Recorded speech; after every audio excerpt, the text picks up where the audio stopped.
안녕하세요. 라이프노트입니다. 오늘 제가 들고 온 주제는 이 아파트 전세 시장에 대해서 이야기해 볼까 하는데요. 기사나 아니면 SNS, 유튜브를 보면 아파트 매매 시장 또 전세 시장 앞으로 어떻게 될까 이런 전망들을 하는 영상들이나 기사들을 많이 접해 볼 수 있을 겁니다. 그런데 전세는 이제 끝났다. 다 월세로 바뀐다. 전세 사는 건 바보짓이다. 이렇게 전망을 하거나 이야기들을 많이 하는 뉴스나 커뮤니티를 많이 볼 수가 있을 텐데요.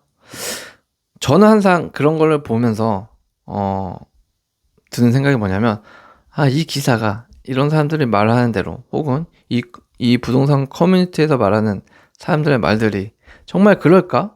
정말 그게 맞아 떨어질까? 라는 생각과 의심을 해보게 됩니다. 보통 사람들도 그렇죠? 의문을 한 번씩 던져볼 수 있잖아요. 부동산은 분명히 감정이 아니라 데이터로 보는 게임이라고 생각을 하는데, 뉴스 헤드라인만 보고 막 불안해서 월세로 갈아타려고 하고, 아니 부동산 유튜브만 보면 당장 집 사라고 해서 집 사야 할 것 같고, 금리는 높고 가진 돈은 별로 없고, 이러면서 하루하루를 스스로를 너무 부동산 때문에 머리 아파하거나 힘들어 하시는 분들을 적지 않게 제 주변에서도 볼 수 있어서 오늘은 이런 주제로 이야기를 해볼까 합니다. 지금 전세 시장에 들어가려는 분들도 있을 수 있고요. 혹은 전세 계속 살아도 되는지 고민 중에 있는 사람들, 월세로 갈아탈까 아니면은 매매로 갈아탈까, 매매를 그냥 해버릴까, 이렇게 계속 체크 포인트를 체크하면서 지내고 계신 분들이 많죠. 그런 분들을 위해서 한번 준비해 봤습니다. 이렇게 엄청 디테일하게 자료 데이터로 얘기하는 게 아니라 이 전반적인 시장 흐름과 그에 대한 견해를 이야기하는 거니까요. 너무 자신의 의견과 달라도 욕하지 마시고 재밌게 봐주세요. 자, 앞으로의 전셋값이 오를 거라고 하는데요. 대선이 당연히 코앞으로 와서 그렇죠. 각 후보님들 정책들에 대해서 관심을 많이 갖고 있을 거예요. 아무래도 이게 동네 반장 선거가 아니라 국가 수장을 뽑는 대통령 선거이다 보니까 당연히 그 사람이 수립하고 실행하려고 하는 정책들이 우리 삶에 많은 영향을 줍니다. 저희는 많은 영향을 받는 거죠. 특히 부동산이나 시장은 더 영향을 많이 받을 겁니다. 그러면서 요즘 전셋값이 오를지 내릴지 집 얻는 분들은 잠 못 이루고요. 전세 살고 있는 분들은 하루하루 불안해하죠. 저도 예전에 서울 외곽 전세살이 많이 하면서 월급 날마다 통장 들여다보면서 큰일이네 하던 시절이 있었습니다. 그 마음 너무 잘 알기 때문에 앞으로의 전세값 오늘은 어떻게 될까, 제 입장과 생각 그리고 시장의 흐름을 이야기를 해보겠습니다. 일단 전셋값이 결정되는 구조를 먼저 알고 있어야겠죠. 전셋값은 그냥 결정되나요? 아니죠. 당연 수요와 공급일 거예요. 수요와 공급은 당연한데 보통 이 세 가지가 전셋값을 결정할 거다. 첫 번째, 전셋가율. 전셋가율은 뭐죠? 그냥 말 그대로 전셋가율입니다. 매매가 대비 현재 갖고 있는 전셋가의 비율을 말을 하는 거고요. 그리고 전세, 두 번째로는 전세 공급 물량. 이걸 바로 입주량이라고 표현을 합니다. 기사에서. 세 번째로는 금리, 그러니까 금리 수준과 대출 이자 부담. 요 세 가지가 100%로 요 세 가지 외에는 없습니다. 이 세 가지가 전세값이 결정되는 구조예요. 즉 집값이 오르면 전세값도 따라 오르고요. 입주 폭탄이 터지면 전세는 싸지겠죠. 금리가 오르면 세입자들이 월세로 빠지면서 전세 수요가 줄어들 거고, 반대이면 전세 수요가 늘어나면서 전세가가 오르겠죠. 이 세 개가 퍼즐처럼 작동하고 움직이기 때문에 이 세 개의 아다리가 잘 맞아야 한다. 그래야 전세값을 잘 예측할 수 있고 거기에 맞는 대응할 수 있는 투자 방식을 계획을 세울 수 있다. 그리고 심지어 더 나아가서 꼭 전세 사는 게 아니라 내 집 마련을 위한 계획을 세울 수 있다는 겁니다. 그래서 전략적으로 뭐 전세를 살고 계신 분들이 계실 거고, 앞으로 더 몇 년을 전세를 살면서 돈을 모으다가 매매, 내 집 마련을 하려고 하시는 분들도 계실 텐데, 상황마다 다 다르겠는데, 일단은 우리는 모두 다 똑같은 지식을 알고 있는 건 아니기 때문에, 적어도 초보분들이라면, 부동산 지식이 잘 없거나 부동산 경험이 잘 없으신 분들이라면 전세값을 결정하는 요 세 가지 구조들은 꼭 외우다시피 하시길 바라겠습니다. 두 번째, 그러면 전세 시장은 어떠냐? 지금 전세 시장, 그리고 과거부터 흘러온 전세 시장으로 얘기를 해야 될 것 같은데요. 서울과 수도권은 전세 물량이 줄어들고 있습니다. 2023년, 그리고 22년이죠. 2022년에서 23년. 입주 폭탄이 한번 몰려왔었고, 지금은 조금 많이 줄어들었죠. 예를 들면, 인천 건단, 파주 운정, 그리고 인천 검단, 그리고 동탄 이신도시 등 이런 지역에 대규모 신규 아파트 입주가 몰렸던 적이 있습니다. 전세 물량이 쏟아지면서 3억짜리 전세가 2억 3천까지 떨어지는 일도 있었고요. 전세가율이 60% 이하로 추락하면서 갭 투자자들이 눈물을 흘렸던 곳이기도 합니다. 근데 지금 어떻게 됐죠? 입주가 일단 끝났고요. 새로 나오는 아파트들도 뚝 끊겼습니다. 전세 물량이 다시 줄고 있고 전세가는 다시 천천히 회복하고 있다. 오른 데에 있다. 금리는 높은데 월세 선호가 늘어나면서 전세 수요도 이제 양극화가 되었다는 말이죠. 잘 나가는 동네는 전세가 귀하고요. 외곽은 공실나고. 예로 들면 뭐 서울, 마포, 영산, 성수동, 그러니까 마용손이라고 하죠. 이런 인기 지역은 금리가 높다 보니까 집주인들은 월세를 선호합니다. 전세를 잘 안 놓으려고 해요. 세입자들도 고민하다가 차라리 전세대출 이자가 싸다라는 계산이 이제 나오는 거죠. 월세 150만 원 낼 바에는 전세대출 이자 7, 80만 원 내자. 이게 더 싸다라는 결과로 치닫는 겁니다. 결과적으로 인기 지역은 전세 매물 자체가 귀합니다. 전세가 귀해요. 그런데 외곽은 입지마다 좀 다를 수 있다는 거죠. 그러니까 인기 지역은 매물이 나와도 2, 3일 만에 계약이 끝나버리는 경우가 허다하고요. 뭐 성수동의 아크로포레스트 전용 84제곱미터의 경우 전세 9억에 나오면 바로 계약되는 실정이죠. 지금은 아예 매물도 잘 보기 힘듭니다. 임대차 3법 이후 전세 계약 2년에서 뭐 이렇게 4년으로 늘면서 매물 잠김 현상도 있는 게 쭉 여파가 이어오고 있고요. 쉽게 말하면 세입자들이 오래 눌러 앉아 있으니까 전세 매물도 잘 나오지가 않는 게 현재 실정에 영향을 미치고, 전세 시장에 영향을 미치고 있다. 이렇게 볼 수가 있는 겁니다. 그럼 앞으로의 전세값은 어떻게 될까? 뭐 이게 가장 궁금할 수가 있는 건데요. 제가 봤을 때 중요한 거는 어떤 방향성을 갖고 어떤 타이밍을 갖느냐가 중요할 것 같은데요. 이게 두 가지로 나뉠 것 같은데, 첫 번째로는 수도권과 인기지역, 그리고 두 번째로는 지방으로 좀 나뉠 것 같아요. 일단 수도권 같은 경우에는 입주 물량이 급감하죠. 그래서 전세가가 올라갈 가능성이 저는 크다고 봅니다. 특히 2025년에서 2027년 수도권 입주량이 확 줄어듭니다. 이거는 이미 허가가 줄어든 결과물이에요. 건설사들도 분양을 잘 안 한다고 합니다. 돈이 잘 안 되니까요. 그런데 서울 수도권은 여전히 살고 싶어 하는 사람들이 엄청 많죠. 거의 대부분이죠. 전세든 뭐든 들어가야 하니까 수요는 고정. 수요가 고정인 게 크죠. 그리고 공급은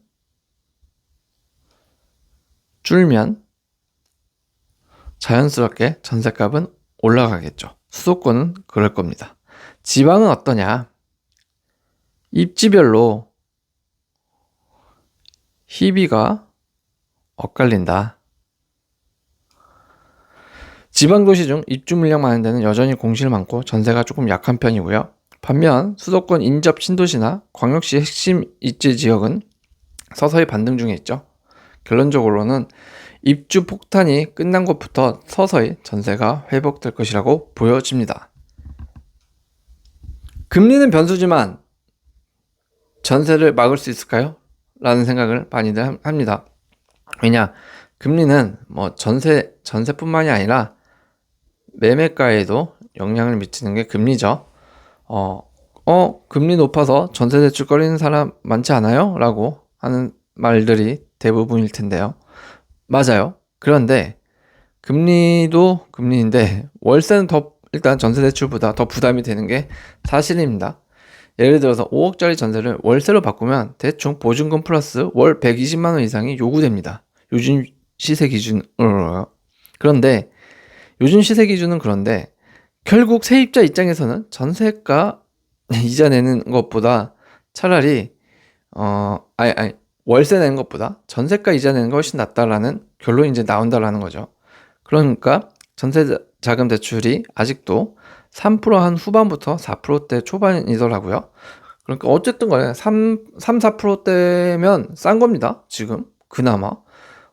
그러니까 월세를 그냥 뭐 120만 원, 150만 원씩 낼 바에는 그냥 100만 원 정도 나오는 3%에서 4% 정도 이자로 빌리면 훨씬 낫다라는 계산이 드는 거죠. 예를 들어서 서울 외곽 전세 5억짜리 아파트를 예를 들어 볼게요. 5억짜리 아파트가 있어요. 서울 외곽에. 네. 근데 이게 전세자금 대출 3억 받으면 3억 받고 뭐 이율을 지금 4%로 칠게요. 대출 이자율 4%를 치면 대충 1년을 계산해보면 100만원, 월 100만원씩 듭니다.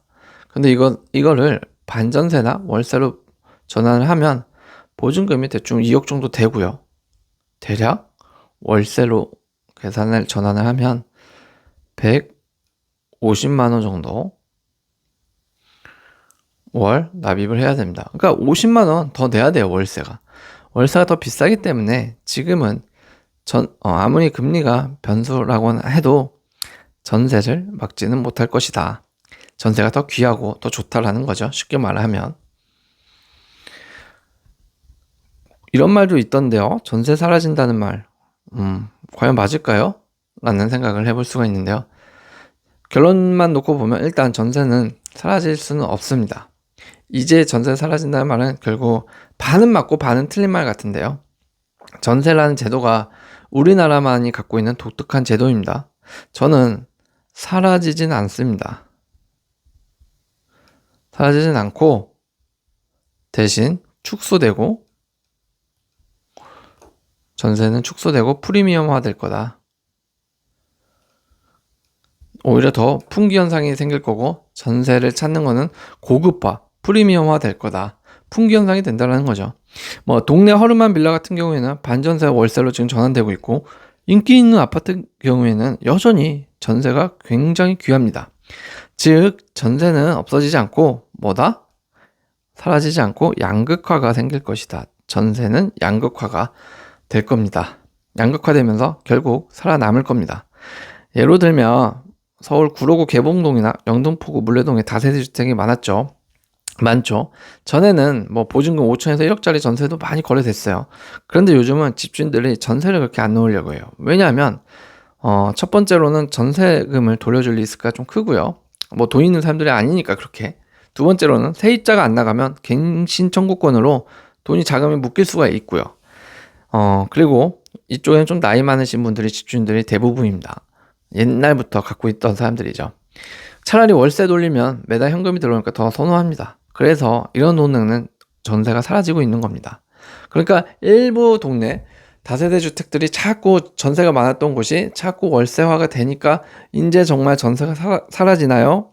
계속 이런 의문과 전망을 하는 분들도 계신 건데 사실 이거는 전세가 사라지는 게 아니라 양극화가 되고 있는 거다. 전세가는 더 오를 거다. 풍기 현상이 될 거다. 그렇게 전망을 할 수 있을 것 같습니다. 그래서 집 없는 사람은 제가 봤을 때는 오늘뿐만 아니라 집을 사서도 전략이 필요를 합니다. 그런데 집 없는 사람은 더 전략이 필요하겠죠.